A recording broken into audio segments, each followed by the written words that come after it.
पार्वती पते, हर हर महादेव। ओम नमः शिवाय। मेरे प्यारी बहनों, प्रिय भक्तजनों, आज स्नेह पूर्वक आरंभ करते हैं भगवान शिव की सावन में सुनी जाने वाली पावन कथा, जिसमें शिव शक्ति का वो अनुपम प्रेम छिपा है जो जीवन में हर दर्द को भी पूजा बना देता है। लेकिन प्रिय भक्तों, एक छोटी सी विनती है, कृपया इस कथा को अधूरी मत छोड़ना, क्योंकि जब कथा अधूरी छूटती है तो मानो किसी की कृपा भी अधूरी रह जाती है। और यह कथा सिर्फ एक कहानी नहीं, बल्कि वह प्रेम है जो आपके जीवन में शिव की माया बनकर उतर सकता है। तो चलिए मन और आत्मा को भक्ति से भरकर आरंभ करते हैं आज की यह चमत्कारी और प्रेममयी कथा। एक समय की बात है, भगवान शिव जी कैलाश पर्वत पर अपनी चिर परिचित समाधि में लीन थे। चारों ओर दिव्य शांति का साम्राज्य था। हिम शिखों पर सूर्य की प्रथम किरणें स्वर्णिम आभा बिखेर रही थी और मंद मंद बहती शीतल पवन में रुद्राक्ष के वृक्षों से एक अद्भुत सुगंध व्याप्त थी। तभी उनके पास आदि शक्ति जगत जननी माता पार्वती आती हैं। उनके मुख पर एक अनोखी व्याकुलता और चिंता की रेखाएं थीं। उन्होंने अत्यंत श्रद्धा भाव से भगवान शिव के चरण स्पर्श किए। उन्हें प्रणाम करके उनकी समीप ही एक शिला पर अत्यंत व्याकुल मन से बैठ जाती हैं। उनका मन अशांत था, हृदय में करुणा का सागर उमड़ रहा था। थोड़ी देर बाद जब भगवान शिव जी अपनी गहन ध्यान मुद्रा से बाहर आते हैं और अपनी करुणामयी आंखें खोलते हैं, तो उनकी दृष्टि सबसे पहले अपनी प्रिय अर्धांगिनी माता पार्वती पर पड़ती है। उनके मुख पर छाई चिंता को देखकर वे सौम्य स्वर में कहते हैं, हे देवी पार्वती, हे प्राण प्रिय, क्या बात है, आज तुम्हारा मुखमंडल इतना मलिन क्यों है? तुम बहुत व्याकुल प्रतीत हो रही हो। तुम्हारे मन को किस विचार में अशांत कर दिया है? मुझसे कहो, तुम्हारी इस व्याकुलता का क्या कारण है? तभी माता पार्वती अपने करुण नेत्रों से भगवान शिव की ओर देखते हुए कहती है, हे स्वामी, हे त्रिभुवन के नाथ, आज मैं जब पृथ्वी लोक का दृश्य देख रही थी तो मैंने एक ऐसा अद्भुत और हृदय विदारक दृश्य देखा जिसे देखकर मेरा मन विचलित हो गया और मेरे हृदय में ममता का मोह जागृत हो उठा। उस दृश्य ने मेरे अंतर्मन को झकझोर कर रख दिया। माता पार्वती की यह बात सुन भगवान शिव बोले, हे देवी, आज आपने पृथ्वी लोक पर ऐसा कौन सा दृश्य देख लिया जिसे देखकर आपका कोमल हृदय इतना व्याकुल हो उठा? तुम हमें निसंकोच होकर बताओ। तुम्हारी चिंता का निवारण करना हमारा कर्तव्य है। तभी माता पार्वती कहती है, हे नाथ, पृथ्वी लोक पर पुण्य शलीला शिप्रा के तट पर बसी उज्जैनी नगरी में आपका एक अत्यंत ही सुंदर भव्य मंदिर है। उस मंदिर में आपकी पूजा अर्चना के लिए लाखों भक्त प्रतिदिन आते हैं और अपनी अपनी मनोकामनाएं लेकर आपके समक्ष नतमस्तक होते हैं। हे प्रभु, आज उस मंदिर में मैंने देखा कि एक स्त्री जो संभवतः निसंतान थी, पुत्र प्राप्ति की कामना के लिए आपकी पूजा कर रही थी। आपकी प्रतिमा के सामने फूट फूट कर विलाप कर रही थी। उसकी आंसुओं की धारा रुकने का नाम नहीं ले रही थी। उसका रुदन इतना करुणामयी था कि पत्थर भी हृदय पिघल जाए। वह अपनी सूनी गोद को दिखा दिखाकर आपसे एक संतान की भीख मांग रही थी। ऐसा हृदय विदारक दृश्य देखकर मेरा हृदय करुणा से भर गया। हे प्रभु, इस संसार में ऐसे अनगिनत माता पिता हैं जिनकी कोई संतान नहीं, जिनकी गोद एक पुत्र या पुत्री के बिना सूनी है। उनके जीवन में अपार धन वैभव होते हुए भी संतान के अभाव में सब कुछ सूना है। ऐसे माता पिता की गोद कैसे भर सकती है? किस प्रकार से उन्हें एक स्वस्थ और गुणवान पुत्र की प्राप्ति हो? हे प्रभु, कृपया करके आप मेरे प्रश्न का उत्तर देकर मेरे व्याकुल मन को शांत कीजिए। प्रिय भक्तों, आदि शक्ति माता पार्वती का यह लोक कल्याणकारी प्रश्न सुनकर भगवान शिव जी मंद मंद मुस्कुराए और बोले, हे देवी, आज आपने केवल अपनी जिज्ञासा शांत करने के लिए नहीं, अपितु संसार की सभी माताओं का कल्याण करने के लिए अत्यंत ही सुंदर और महत्वपूर्ण प्रश्न पूछा है। तुम्हारा हृदय वास्तव में करुणा और ममता का सागर है। हे देवी, आज मैं तुम्हें एक ऐसी अद्भुत और रहस्यमय कथा के बारे में बताऊंगा जिससे तुम्हारे सारे सवालों का जवाब मिल जाएगा। यह सुनकर माता पार्वती की आंखों में आश्चर्य और जिज्ञासा का भाव तैर गया। वह बोली, हे प्रभु, वे कौन सी दिव्य कथा है जिसके सुनने मात्र से पुण्य और सुख प्राप्त हो जाता है? यह तो अत्यंत ही आश्चर्यजनक है। आप प्रारंभ करते हुए कहते हैं, हे देवी, अनेकों वर्षों पहले की बात है। एक समय की बात है। एक गांव में दीनानाथ नाम का एक बहुत ही साधारण और निर्धन किसान रहता था। वह अत्यंत परिश्रमी और ईमानदार था, किंतु भाग्य उसका साथ नहीं देता। उस किसान की 3 बेटियां थीं। किसान ने जैसे तैसे अपनी मेहनत की कमाई और कुछ कर्ज लेकर अपनी 2 बड़ी बेटियों का विवाह कर दिया। उसकी सबसे छोटी बेटी, जिसका नाम था बिमला, उसका अभी विवाह नहीं हुआ। बिमला अपने नाम के अनुरूप अत्यंत निर्मल हृदय की सुंदर और बहुत समझदार थी। वह भगवान शिव की अनन्य भक्त थी। प्रतिदिन बिना चूके उनकी पूजा करती, क्योंकि पहले के समय में लोगों का मानना था कि उनका जीवन पुत्र के बिना सफल नहीं होगा।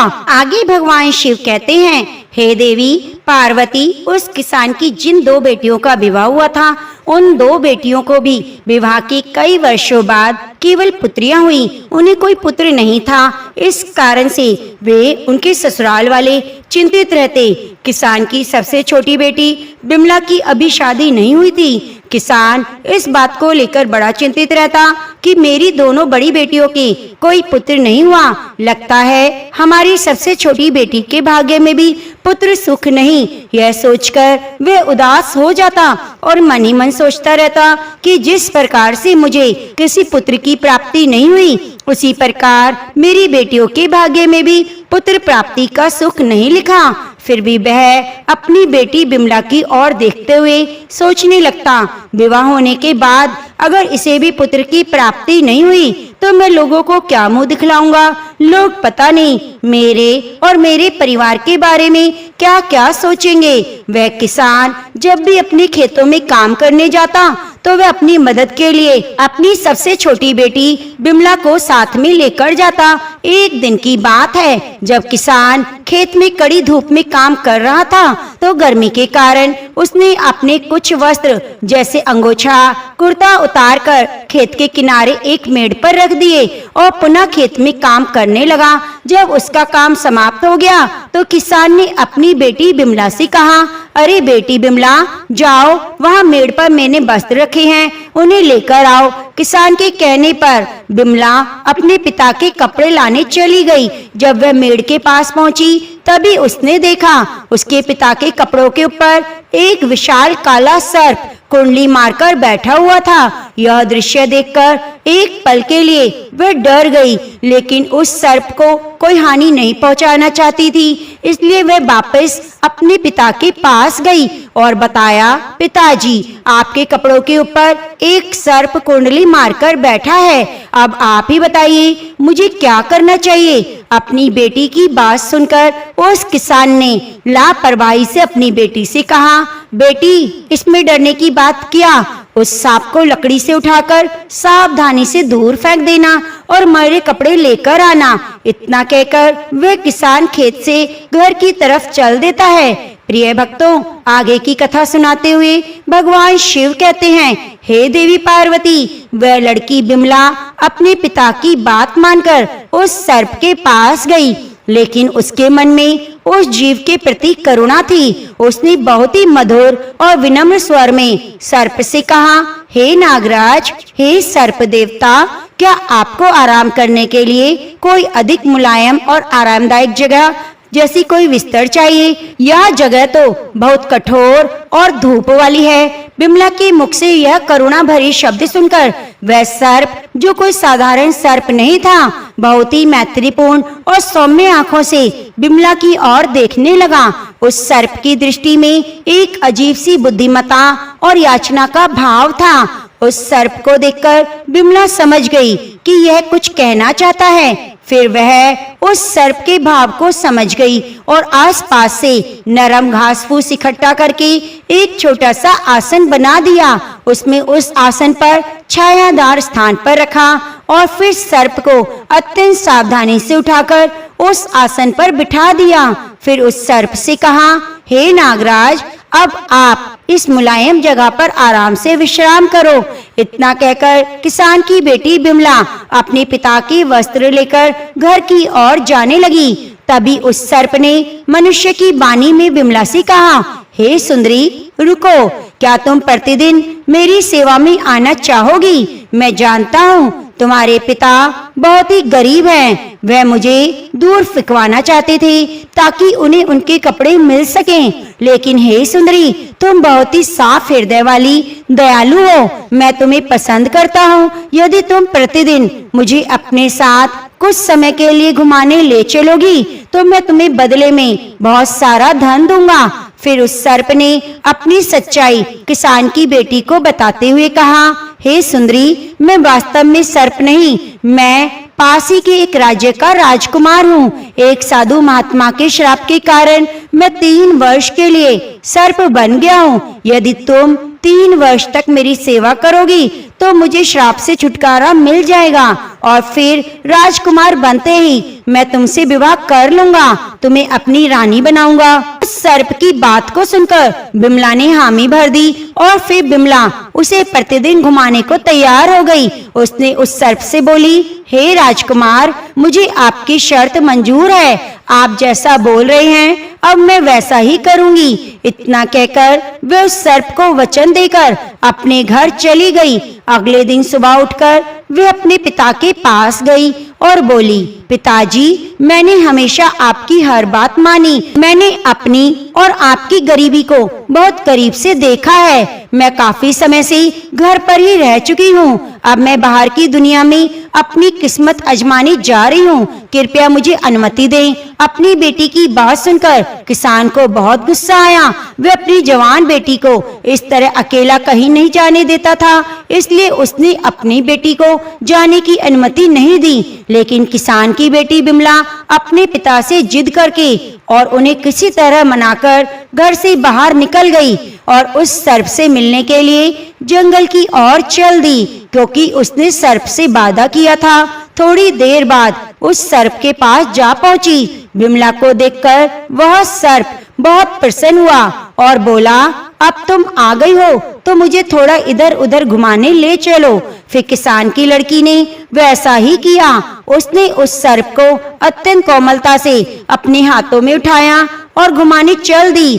उस सर्प को कुछ देर घुमाने के बाद जब वापस जंगल में उसी स्थान पर आती है तो देखती है उसके सामने एक शानदार और भव्य महल जंगल में अचानक प्रकट हो गया। उस महल में एक बड़ा सा कमरा था जिसमें एक बड़ी सी मेज थी जो तरह तरह के स्वादिष्ट और सुगंधित खाने के व्यंजनों से सजी थी। इस प्रकार शाही खाना उस किसान की लड़की ने अपने पूरे जीवन काल में कभी नहीं देखा था।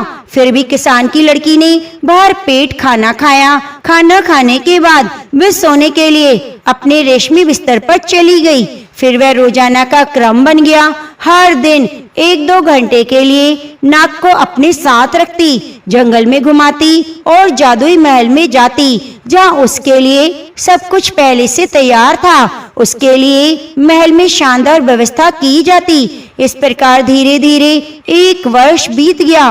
1 वर्ष बीत जाने के बाद एक दिन किसान की बेटी ने उस सर्प से कहा, हे नागराज, मैं बहुत दिनों से अपने परिवार से दूर हूँ। अब मुझे उनसे एक बार मिलना है। जी बहुत याद आ रही है। बिमला की बात सुनकर उस सर्प ने बिमला को उसके पिता से मिलने की अनुमति दे दी और कहा, ठीक है, तुम जा सकती हो, लेकिन अगले दिन लौट आना। इस प्रकार किसान की लड़की ने अपने पिता और दोनों बहनों के लिए सोने चांदी के कीमती आभूषण, बहुमूल्य सामान लेकर घर की तरफ चल दी। कुछ समय बाद जब वह इतना सारा धन लेकर अपने पिता के पास पहुंची तो उसके पिता और बहनें आश्चर्यचकित हो गए। वे सब जानना चाहते थे इतना सारा धन कहां से मिला और असली मालिक कौन है, लेकिन लड़की ने उन्हें कुछ नहीं बताया, क्योंकि उस सर्प ने बिमला को यह बात किसी को ना बताने के लिए बोला था। प्रिय भक्तों, किसान ने सच्चाई जानने के लिए बिमला से कई बार पूछा, लेकिन बिमला ने अपने पिता को कुछ नहीं बताया। तभी किसान को क्रोध आया और उसने बिमला को बहुत मारा। इतना मार खाने के बाद भी बिमला ने अपना मुंह नहीं खोला। अगले दिन सुबह होते ही बिमला उस सर्प के पास जंगल में चली गई। फिर सर्प को हर एक दिन 2 घंटे घुमाती। इस प्रकार दूसरे वर्ष के अंत में वह एक बार फिर अपने पिता और बहनों से मिलने गई। इस प्रकार तीसरे वर्ष के अंत में भी जब वह मिलने गई तो तीसरी बार उस सर्प को छोड़कर अपने पिता और बहनों से मिलने चली गई। तो जाने से पहले सर्प ने बिमला से विशेष रूप से कहा, बिमला, यह श्राप का अंतिम दिन है। तुम आज ही शाम तक लौट आना। कल तक अपने पिता के घर मत रुकना, अन्यथा अनर्थ हो जाएगा। सर्प की बात सुनकर वह लड़की उसे वचन देकर सर्प को छोड़कर चली गई। उधर जब वह लड़की अपने पिता के पास पहुंची तो उसके पिता और उसकी बहनों ने इस बात पर बहुत जोर दिया कि जो धन वह अपने साथ लेकर आती है उसका असली मालिक कौन है और तू किसके यहाँ पर काम करती है। अपने पिता और बहनों की बार-बार पूछने पर भी बिमला ने उन्हें कुछ नहीं बताया। इस प्रकार उसके पिता को भयंकर गुस्सा आ गया। बिमला को एक कमरे में ले जाकर बाहर से ताला लगाकर बंद कर दिया। जैसे तैसे करके खिड़की तोड़कर कमरे से बाहर निकली और भागते हुए जंगल में जा पहुंची। लेकिन जब तक वह घर से जंगल में लौटी तब तक बहुत देर हो गई। वह सर्प अब वहां पर नहीं था। वे घबराकर इधर-उधर उस सर्प को खोजने लगी। उसने पूरे जंगल में सभी जगह ढूंढा, किंतु उसे वह सर्प कहीं नहीं मिला। जिस जादुई महल में वह उस सांप के साथ रहती वह भी गायब हो गया। प्रिय भक्तों, जब वह अपने पिता के घर गई उसी दिन उस सांप के 3 वर्ष पूरे हो गए थे और वह सांप फिर से अपने तेजस्वी राजकुमार के रूप में बदल गया और अपने राज्य को वापस चला गया। इधर उस सांप को जंगल में ना पाकर बिमला बहुत दुखी हुई और फूट-फूट कर रोने लगी। वह अपनी दोनों बहनों और पिता को कोसने लगी, अगर आज मेरे पिता और बहनों ने मुझे बंदी ना बनाया होता तो नागराज रूपी राजकुमार आज मेरे पास हमेशा के लिए होते। फिर वह अपने मन में एक दृढ़ निर्णय लेती है कि वह उस राजकुमार को खोज कर रहेगी, चाहे जो हो जाए, चाहे कितनी भी कठिनाइयों का सामना करना पड़े। इतना सोचकर वह उस सर्प रूपी राजकुमार को खोजने के लिए एक अनिश्चित यात्रा पर चल देती है। उस राजकुमार को ढूंढते ढूंढते उसे जंगल में एक छोटी सी झोपड़ी मिलती है। वह उस झोपड़ी के पास पहुंचकर आवाज लगाती है। तभी उसके अंदर से एक दयालु बुढ़िया निकलकर बाहर आती है। बिमला ने उस बुढ़िया से रात में रुकने के लिए आश्रय मांगा और अपनी दुख भरी कहानी सुनाई। फिर बुढ़िया ने बहुत प्रेम से स्वागत किया, उसे रहने के लिए आश्रय दिया। अगले दिन जब वह बुढ़िया से विदा लेने लगी तो बुढ़िया ने बिमला को 3 सेब दिए। बताया, बेटी, यह साधारण सेब नहीं, पहले सेब में एक सोने की थाली है, दूसरे सेब में एक अद्भुत अंगूठी है, तीसरे सेब में नवरत्नों से जुड़ा हुआ हार है, यह तुम्हारे काम आएगा। उसने सेब देते हुए आगे का रास्ता भी किसान की बेटी को बता दिया, जिससे कि वह राजकुमार तक पहुंच सके। उसके बाद बिमला ने उस बूढ़ी औरत का हृदय से धन्यवाद किया और वहां से आगे बढ़ गई। इस प्रकार किसान की लड़की उन तीनों सेवों को लेकर आगे निकल पड़ती है। चलते चलते रास्ते में एक बर्फ का विशाल पहाड़ मिला। उस पहाड़ को देखकर वे भयभीत हो गई। उसे समझ नहीं आ रहा था कि वह कैसे इस दुर्गम बर्फ के पहाड़ को पार करे। तभी उसे कुछ दूरी पर एक लोहार अपनी भट्टी पर काम करता हुआ दिखाई दिया। वह उस लोहार के पास जाकर मदद मांगने लगी। लोहार को उस पर दया आई। उसने पहाड़ पर चढ़ने के लिए उसे लोहे के पंजों वाला एक औजार बना दिया। उस औजार के सहारे उसने बड़ी कठिनाई से पहाड़ को पार किया। प्रिय भक्तों, पहाड़ पार करते ही बिमला को एक अत्यंत ही सुंदर और समृद्ध राज्य दिखाई दिया। यह उसी राजकुमार का राज्य था जो श्राप के कारण सर्प बना हुआ था, जिसे बिमला प्रतिदिन जंगल में घुमाने ले जाती थी। इधर वह राजकुमार जो था पहले से ही विवाहित था। उसकी एक खूबसूरत पत्नी थी, लेकिन वह बहुत ही लालची और स्वार्थी स्वभाव की थी। आगे भगवान शिव कहते हैं, हे देवी, उस राजकुमार को सांप से मनुष्य बने हुए कई वर्ष बीत गए। समय के साथ वह उस किसान की लड़की बिमला और उसके द्वारा किए गए उपकार को लगभग भूल गया था। उस राजकुमार की कोई संतान भी नहीं थी, लेकिन उसकी जो पत्नी थी वे सारी संपत्ति और राजपाट अपने परिवार वालों को दिलवाना चाहती थी, क्योंकि उसे राजकुमार से ज्यादा अपने मायके वालों से मोह था। इधर राजकुमार भी पुत्र न होने से बहुत चिंतित थे, दुखी थे। जब किसान की बेटी बिमला को यह सब बातें पता चली तो वह सूत काटने वाली का वेश धारण करके महल के अंदर गई और रानी से काम मांगने लगी। रानी ने यह सोचकर उसे काम दे दिया कि यह एक साधारण सूत काटने वाली है और रोजाना महल में रहकर हमारे लिए मखमल के बिस्तर और वस्त्र बना दिया करेगी। फिर वह रानी बिमला को महल में काम में रख लेती है। काम मिलने के बाद बिमला ने पहले दिन सेब फोड़ा। उस बूढ़ी औरत ने जो दिया था, जैसे ही फोड़ा उसमें सोने की चमचमाती हुई थाली निकली, जिस पर अद्भुत नक्काशी थी। जब रानी ने थाली को देखा तो उसे वह थाली बहुत पसंद आई। रानी ने बिमला से कहा, हे दासी, मैं तुम्हारी ये थाली तुमसे खरीदना चाहती हूँ, बोलो क्या कीमत लोगी। रानी की बात सुनकर बिमला ने कहा, रानी साहिबा, ये थाली मैं आपको एक शर्त पर दे सकती हूँ। यदि आपको मेरी शर्त मंजूर है तो बताइए। तभी रानी ने बिमला से कहा, हे दासी, तुम्हारी क्या शर्त है, बताओ। तो बिमला ने अपनी शर्त बताते हुए कहा, रानी साहिबा, अगर मुझे एक रात के लिए अपने पति यानी महाराज के साथ सोने देंगी तो मैं ये थाली आपको दे दूंगी। आप मुझे क्षमा करें, किंतु मेरी यह शर्त है। रानी ने बिमला की बात मान ली, क्योंकि उसे वह सोने की थाली किसी भी कीमत पर चाहिए थी। फिर क्या था, जैसे शाम हुई, रानी ने राजा के भोजन में नींद की एक तीव्र औषधि मिला दी। इस प्रकार से राजा को गहरी नींद आ गई, वह सो गया। फिर राजा की सो जाने के बाद रानी किसान की लड़की को राजा के शयन कक्ष में ले गई और राजा के पास छोड़कर चली आई। उधर किसान की लड़की बिमला राजा के समीप जाकर बिस्तर पर बैठ गई और फूट फूट कर रोने लगी। कहने लगी, हे राजकुमार, आपने मेरे साथ कैसा छल किया। मैंने 3 साल तक आपकी निस्वार्थ भाव से सेवा की। तुम्हारी वजह से अपने पिता और बहनों की मार और कठोर शब्द सुने मुझे इस बर्फ के पहाड़ पर चढ़कर तुम्हारे पास आना पड़ा। तुम मेरा ये उपकार कैसे भूल सकते हो। आपने मुझसे शादी का वादा किया था, लेकिन आपने तो अपना वादा तोड़ दिया और अपनी इस पत्नी के साथ महल में रह रही हैं। आपने मेरा बिल्कुल भी इंतजार नहीं किया। आपने बस, मैं तो आने ही वाली थी। राजकुमार गहरी नींद में था, क्योंकि रानी ने नींद की औषधि दी थी ताकि वह किसान की लड़की से बात ना कर सके। इस प्रकार किसान की लड़की अपनी व्यथा बोलती रही, लेकिन राजकुमार सोता रहा। उसकी किसी भी बात का जवाब नहीं दिया।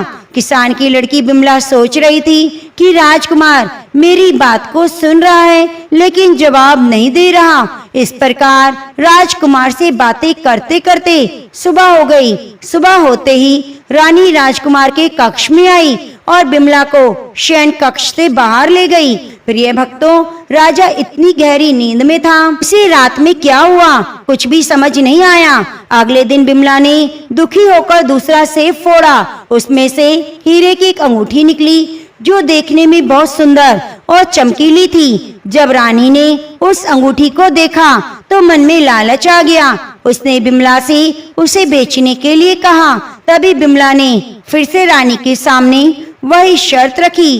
रानी ने बिमला की शर्त मानी और रात में ले जाकर राजकुमार के कक्ष में छोड़ आई। सब कुछ पहली रात की तरह हुआ। राजकुमार नींद की औषधि की वजह से गहरी नींद में सो रहा था, क्योंकि रानी ने दूसरी रात भी राजा को नींद की दवाई दी थी। किसान की बेटी बिमला फिर से राजकुमार के सामने अपना वृतांत सुनाने लगी और जोर जोर से रोने लगी।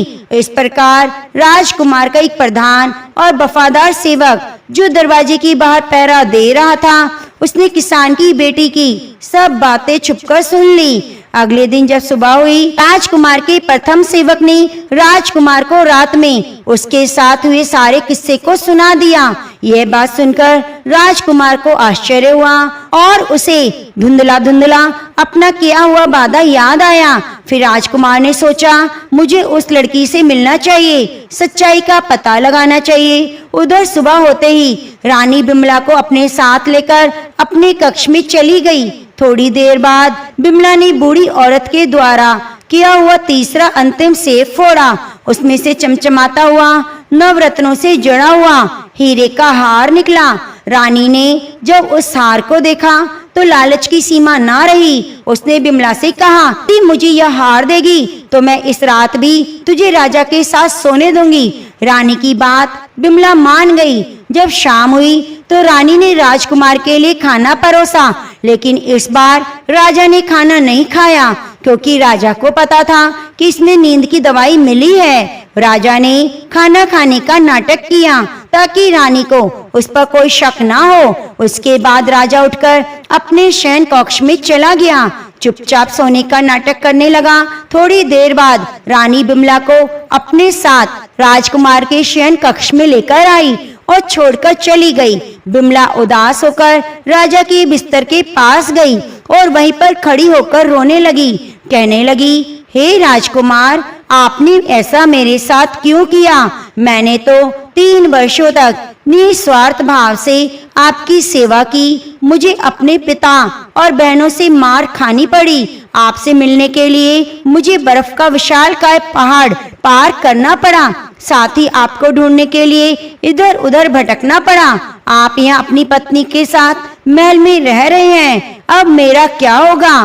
प्रिय भक्तों, आगे की कथा सुनाते हुए भगवान शिव कहते हैं, हे देवी, इस प्रकार राजा चुपचाप किसान की बेटी की सारी बातें सुन रहा था, लेकिन वह झूठ मूठ सोने का नाटक कर रहा था। मन ही मन सोचने लगा, एक मेरी यह रानी जिसके लिए मैं सब कुछ करता हूँ, वह मेरी संपत्ति को अपने मायके वालों को देना चाहती है, मुझे सम्मान नहीं देती। और एक यह लड़की जो अपने प्रेम को ढूंढते हुए यहाँ तक आ गई। जब मैं असहाय सर्प के रूप में था तो इसने लोगों की परवाह ना करते हुए मेरी सेवा की। यह सब सोचकर राजकुमार ने अपनी आंखें खोली और बिमला को गले से लगाया। वह उसे दरबार में ले जाकर सबके सामने अपनी असली पत्नी के रूप में अपना लेता है और लालची रानी को देश निकाला दे देता है। उसके बाद राजकुमार ने किसान की बेटी बिमला से पूरे विधि विधान से विवाह किया। उसके साथ खुशहाल जीवन व्यतीत करने लगा। फिर एक दिन राजा के महल में एक तपस्वी सन्यासी महात्मा भिक्षा के लिए आए। बिमला ने सन्यासी महात्मा का बहुत सत्कार किया, आदर पूर्वक आसन पर बिठाया, चरण धोए और स्वादिष्ट भोजन कराया, अन्न दान किया। बिमला की सेवा भक्ति से प्रसन्न होकर साधु महात्मा ने कहा, हे पुत्री, मैं तुम्हारी सेवा भक्ति से बहुत प्रसन्न हूँ। मांगो, क्या चाहिए? मैं तुम्हारी कोई भी इच्छा पूर्ण कर सकता हूँ। तभी बिमला ने हाथ जोड़ते हुए कहा, हे महात्मा जी, भगवान की कृपा और महाराज के प्रेम, मेरे पास सब कुछ है, किंतु फिर भी मुझे देना है तो पुत्र प्राप्ति का वरदान दो, क्योंकि विवाह के कई वर्षों के बाद भी मुझे पुत्र नहीं हुआ।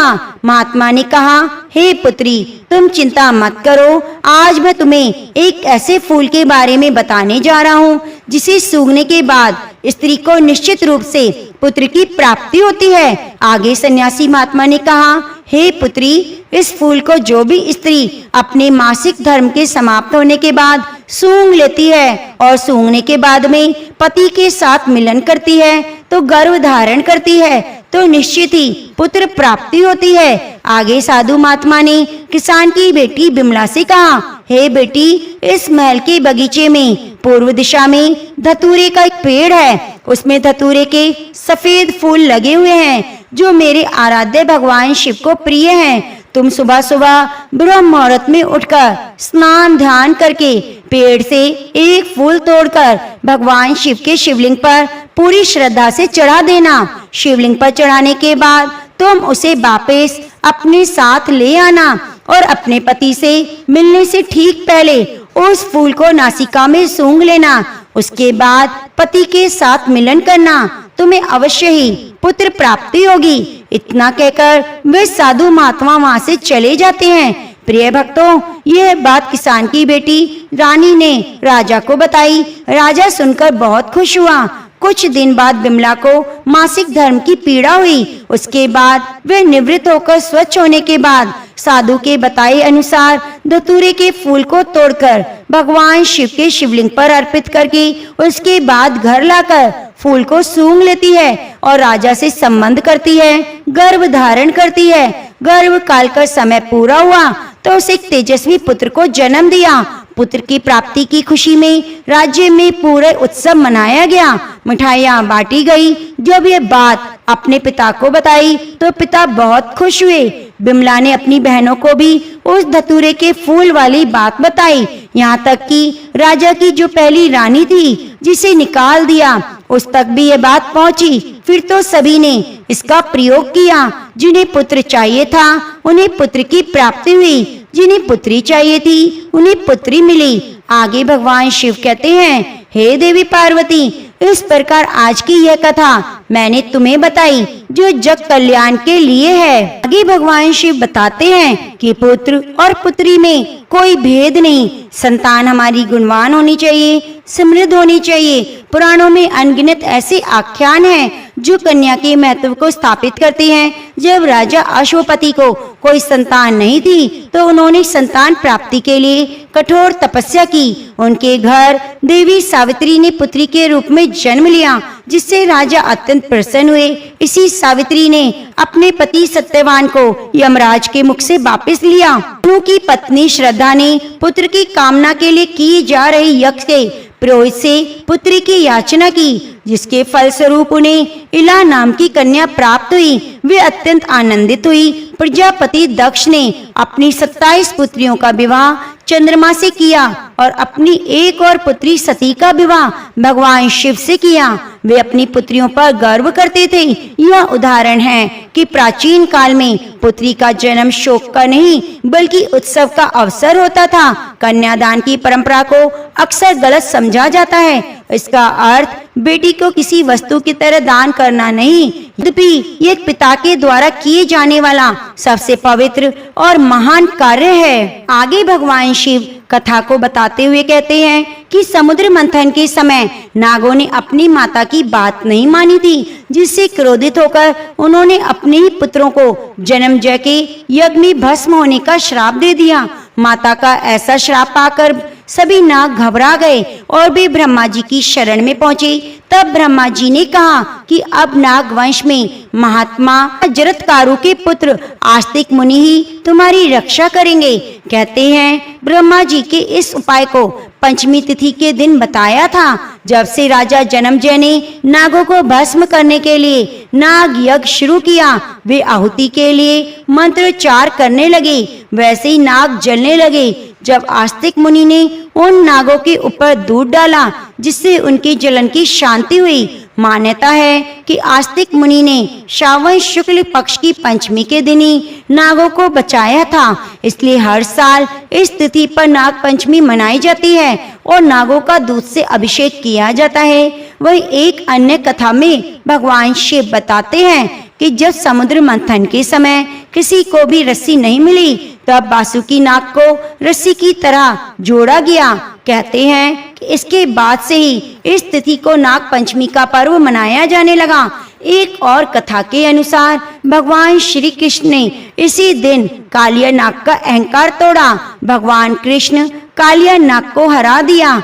इस दिन नागों की पूजा की जाती है। हमारे देश के कुछ हिस्सों में नाग पंचमी का पर्व केवल एक ही दिन मनाया जाता है, लेकिन कुछ अन्य जगहों पर यह उत्सव सिर्फ एक दिन नहीं बल्कि लगभग 15 दिनों तक मनाया जाता है। नाग पंचमी के विशेष अनुष्ठान के लिए कलश की स्थापना की जाती है। मिट्टी का एक बड़ा कलश, इसके ऊपर चारों ओर गोबर से सुंदर आकृति बनाई जाती है। इन आकृतियों में सांप की आकृतियां सबसे अधिक होती हैं। कलश की स्थापना करके 5 नागिन बहनों को बुलाया जाता है और कलश की स्थापना की जाती है, जिनके नाम हैं जया, विषहरा, दुतिला, विषहरी, पद्मा, कुमारी, आदि सुमन, विषारी, मैना, विषे। 5 बहनें विष कलश पर विराजमान की जाती हैं और प्रतीक के रूप में कलश पर 5 बहनों विषहरी की आकृति बनाई जाती है।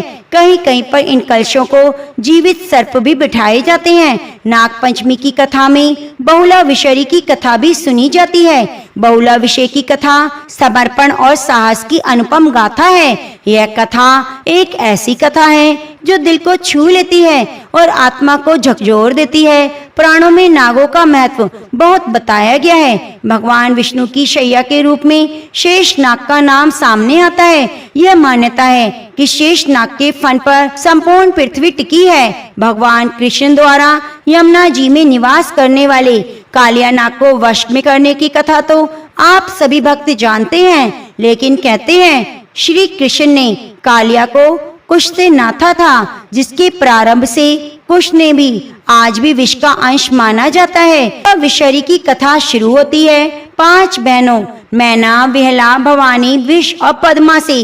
कहते हैं एक बार भगवान शिव संध्या के समय तालाब में स्नान कर रहे थे। इसी दौरान उनकी जटा से 5 बाल टूट गए और जटाओं के 5 बाल टूटते ही जन्म हुआ 5 बहनों का। ये 5 बहनें मृत्यु लोक में अपनी पूजा कराने की इच्छा रखती थी।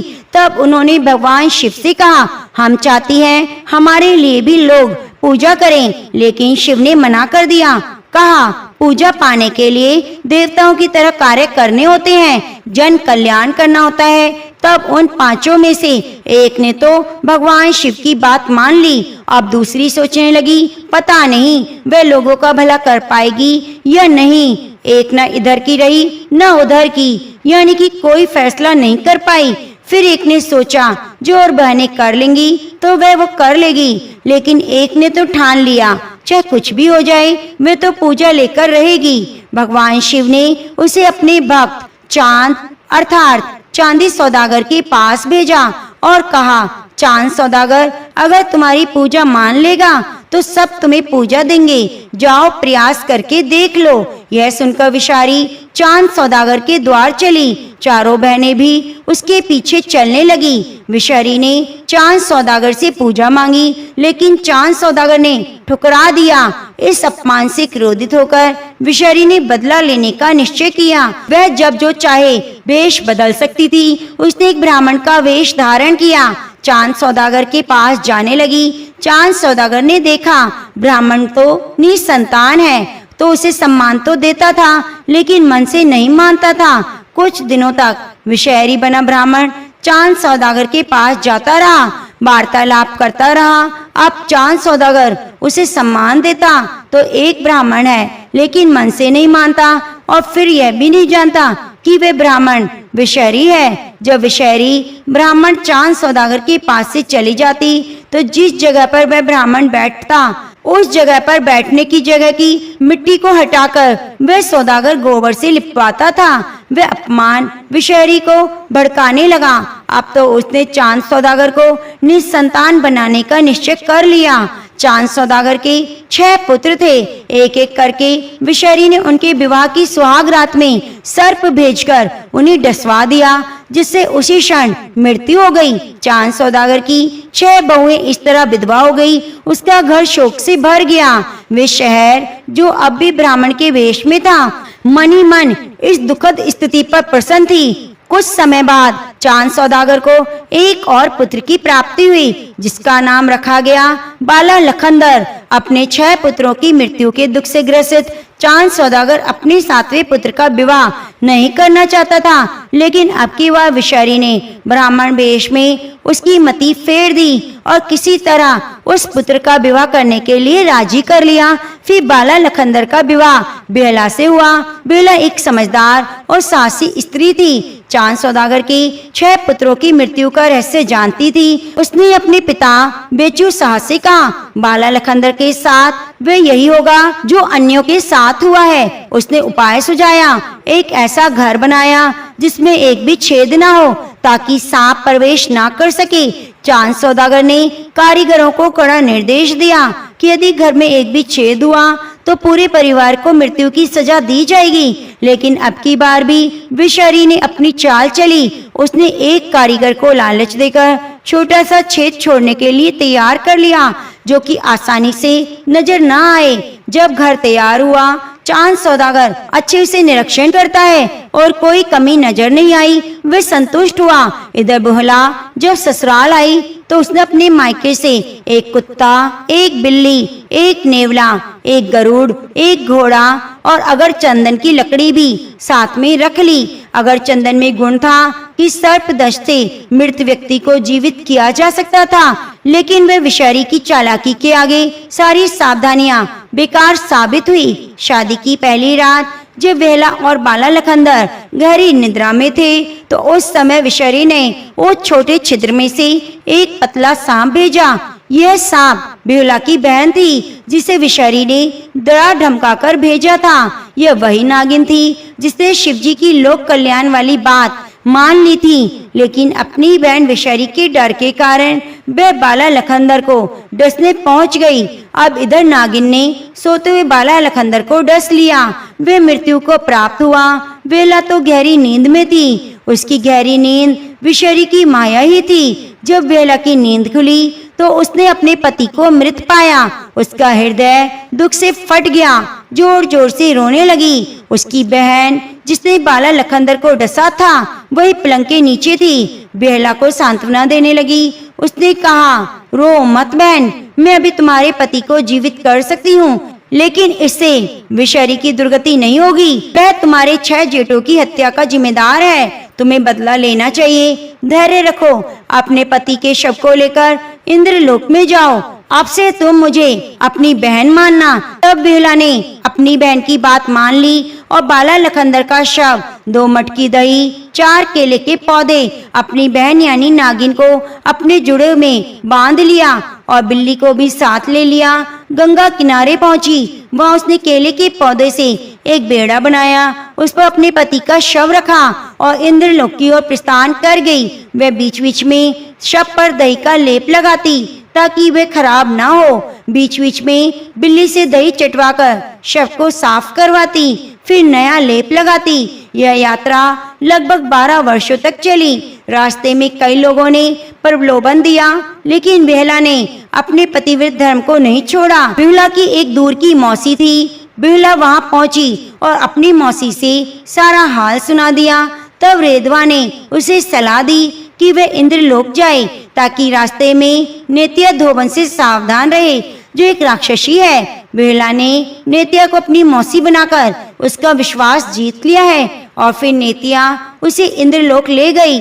जब बेहला ने देवराज इंद्र के सामने अपनी आप बीती सुनाई, देवराज इंद्र ने कहा, जो तुम कह रही हो उसको साबित करो। तुम्हारे पति और 6 जेठ जीवित कर दिए जाएंगे।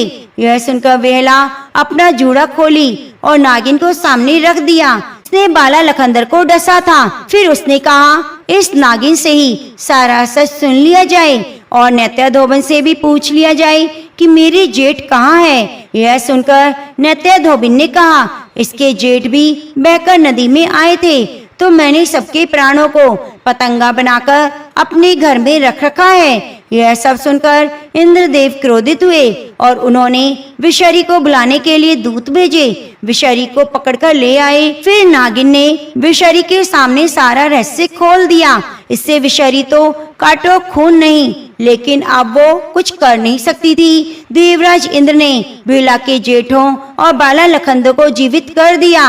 बेहला ने विषहरी को सजा देने के लिए उसे डोरी से बांधकर अपने साथ ले लिया।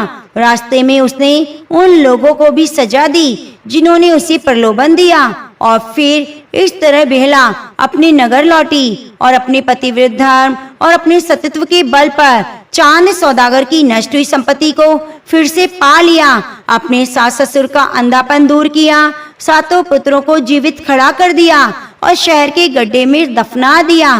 बेहला और बाला लखंदर ने कुछ वर्षों तक राज्य किया और फिर इंद्रलोक को प्रस्थान किया।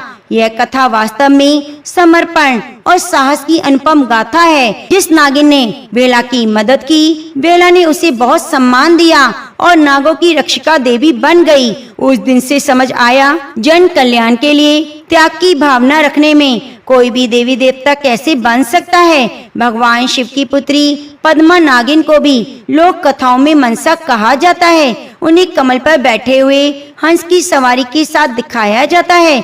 दोनों हाथों में एक एक सांप है। इनमें बड़ी बहन नागिन विषहरी, जिसमें बहुला को कष्ट दिया, पद्मा के हाथ में उसी कसा हुआ दिखाने का तात्पर्य है कि पद्मा उन्हें नियंत्रित किया है। दूसरे हाथ में जो नागिन है वह वो विषहरी के पीछे पीछे चली थी, जिस पर छत्र बनकर भी एक नागिन है। अब वह वो बहन है जिसने सोचा जो बड़ी करेगी वह मैं करूंगी। एक नागिन पैरों के नीचे जो न इधर की रही न उधर की रही। इस तरह से 5 बहनें एक साथ देवी मनसा का पूर्ण स्वरूप मानी जाती है। मान्यता है कि सती बेहुला ही देवी हैं और यह 5 नागिन उनके नियंत्रण में हैं। भगवान शिव की 5 पुत्रियों में एक नाम बेला विषहरी का भी आता है, इसलिए उन्हें मनसा मान लिया गया है। तो प्रिय भक्तजनों, कथा यहीं पर अंत होती है। भगवान शिव माँ पार्वती को सावन मास में नागों की पूजा का महत्व बताते हुए कहते हैं कि जो भी भक्त नित्य प्रति श्रावण मास में भगवान शिव की कथाओं को सुनता है, अध्ययन करता है, मैं उनकी सभी मनोकामनाओं को पूरी कर देता हूँ। तो प्रेम से बोलिए हर हर महादेव। आज मैं आपको नाग पंचमी की वह कथा सुनाने जा रही हूँ जो गरुड़ पुराण में बताई गई है। एक समय की बात है, एक गांव में एक स्त्री रहा करती थी। वह दूध बेचा करती। उसकी एक पुत्री थी जो बहुत ही संस्कारी और सरल स्वभाव की थी। उस औरत का नियम था, वह पहले दूध को गर्म करती, उसे ठंडा करके अपने घर के आंगन में रखा करती, घंटी बजाती। कहते हैं उसके आसपास रहने वाले जितने भी सांप होते वह दूध पीने के लिए उसके आंगन में आते थे। उसने अपनी बेटी से कह रखा था कि वह सारे सर्प ही तुम्हारे भाई हैं। अगर मैं ना रहूं तो तुम अपने भाइयों को याद कर लेना। कुछ समय बाद जब उसकी बेटी बड़ी हो जाती है, उसकी शादी एक बहुत अच्छे घर में हो जाती है। जिस गांव में उसकी शादी होती है, उस गांव के मुखिया के 7 बेटे थे। उनके सबसे छोटे बेटे के साथ उसका विवाह हो जाता है। 7 भाइयों में वह सबसे छोटी थी। छोटी बहू सबसे ज़्यादा संस्कारी थी, फिर भी उसकी बाकी सारी बहुएं उसे ताना मारती कि तेरा तो इस दुनिया में कोई नहीं है। एक माँ थी, वह भी मर गई। ऐसा सुनकर वह किसी से कुछ ना कहती। अब सावन का महीना आया। सारी बहुएं बहुत खुश थी क्योंकि उनके भाई उन्हें लेने आने वाले थे। वह पूरा महीना अपने मायके में आराम से निकालने वाली थी। अब उसके पास सबसे बड़ी बहू जाती है और छोटी बहू से कहती है, तुम्हारा तो कोई भाई नहीं, अब तुम क्या करोगी? तुमको तो पूरा श्रावण यहीं रहना पड़ेगा। यह सुनकर छोटी बहू को बहुत दुख होता है। वह रोती है। रोते रोते पेड़ के पास जाकर बैठ जाती है। तभी पेड़ से शेषनाग बाहर आते हैं और उसे याद कराते हैं कि तुम्हारी माँ मुझे दूध पिलाती थी और तुम मेरी बहन की तरह हो। तुम चिंता मत करो, मेरे साथ चलो। एक बहन अपने भाई के घर आई, यह उसका अधिकार होता है। शेषनाग मनुष्य का रूप धारण करके छोटी बहू को उसके ससुराल से अपने नागलोक ले जाते हैं। अब लड़की को नाग माता से भी बहुत प्यार मिलता है। वहाँ वे छोटे छोटे सर्प थे जिनको हर रोज ठंडा दूध पिलाया करती। एक दिन की बात है, छोटी बहू को पता नहीं था कि दूध अभी ठंडा नहीं हुआ है। उसने गलती से छोटे सर्प को दूध पीने के लिए बुला लिया। जैसे ही सर्पों ने अपना दूध पीना शुरू किया, मुंह जल गया। वह सभी बहुत क्रोधित हुए, छोटी बहू से बदला लेना चाहते थे, पर नाग माता के समझाने पर उन्होंने छोटी बहू को छोड़ दिया। शेषनाग फिर से उसके ससुराल छोड़ने आए, इस वादे के साथ कि अगली बार वे फिर आएंगे। इधर छोटे छोटे सभी सर्प अब बड़े हो गए। अब वे छोटी बहू से बदला लेना चाहते थे, क्योंकि उन्होंने सोचा इस बार सावन में उसके घर जाएंगे और उसे डस लेंगे। श्रावण का महीना शुरू हो गया। छोटी बहू को पता था कि उसके भाई आने वाले हैं, इसलिए उसने एक दिन पहले ही अपने भाइयों के लिए ठंडा दूध, मीठी रोटी ये सब बनाकर रख दिया। उसने अपने भाइयों के स्वागत के लिए घर के आंगन में रंगोली भी बनाई। जैसे ही वह सभी आए, उन पर सुगंधित पुष्पों की वर्षा की, कुमकुम का तिलक लगाया, ठंडा दूध, मीठी रोटी और फल खिलाए, अपनी गलती के लिए माफ़ी मांगी। उसके बाद सभी सर्प भाइयों को विश्वास हो गया